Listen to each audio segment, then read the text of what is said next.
Okay, so I have a bar here that I want to fill with slashes, yet I still want to be able to play the beat. Um, in other words, I want to create a continue similarly bar. So this is how we would do it. First of all, you would click on the bar and press V to make it invisible. That's step one. Next, you would then select one of the notes like that, and you would press Control T for text.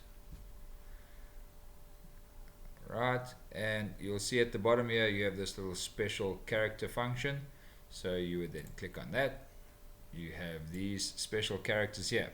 So under musical symbols, you can find slash noteheads here, and here are a bunch of slash noteheads you can choose from. I'm gonna just choose this one, and you would then double click that.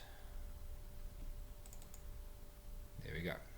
Alright, and so what we have is our slash head here, and you would click on that and increase the size to your liking, and then you would just simply move it down into the bar like that until it looks like it's supposed to be.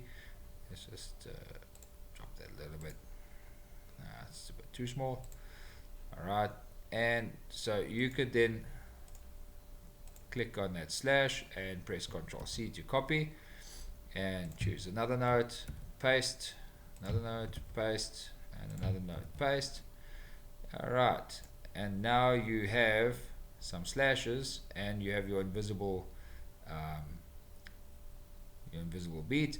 So what I'm going to do is I'm going to just select this one. I'm going to press Ctrl T again, and I'm going to type in here continue similarly, and I'm going to take that and move it down underneath here, put it there because it's invisible anyway. And so when we carry on with the measure,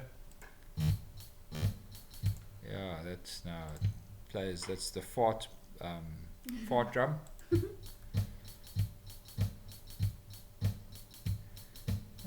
And there we go. So obviously on your notation, no one will see the actual notation. All they'll see are the slashes and continue similarly. And there you have it. There you have your full bar with slashes, and your groove carries on in the actual play.